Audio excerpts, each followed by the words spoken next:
আসসালামু আলাইকুম রহমতুল্লাহ। আবার চলে আসলাম ভিডিও করার জন্য। আমি নতুন আরেকটি সাইডে আজকে একটা ছাদে সেন্টারিং শেষ হয়েছে। সেন্টারিং শেষ হওয়ার পরে ঢালাইয়ের আগে যে ইলেকট্রিক্যাল ওয়ারিংয়ের জন্য ছাদে কীভাবে পাইপ ফেলাইতে হয় সেটা আপনাদের আজকে করে দেখাবো।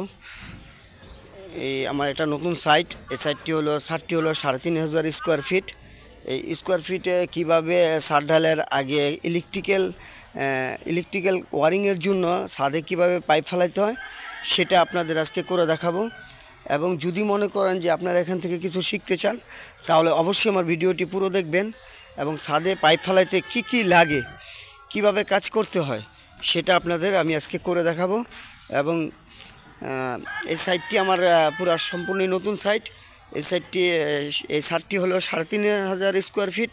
তো এই ছাদে পাইপ ফেলানোর সময় যে কীভাবে পাইপ ফেলাইতে হয়, কী লাগে সম্পূর্ণ আমি আপনাদের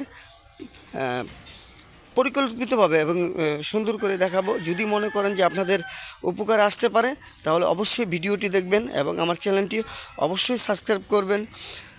যদি মনে করেন যে ভিডিওটি ভালো লেগেছে বা আপনি কিছু শিখতে পারবেন তাহলে অবশ্যই টাইমলাইনে ভিডিওটি রেখে দেবেন। এই ছাদটি সম্পূর্ণ ছাদে আপনার ইলেকট্রিক্যাল ফাংশন যা লাগে আর কি সব কিছু আমি আপনাদের করে দেখাবো।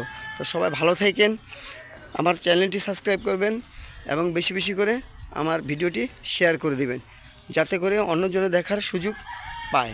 সবাই ভালো থাকবেন। আসসালামু আলাইকুম।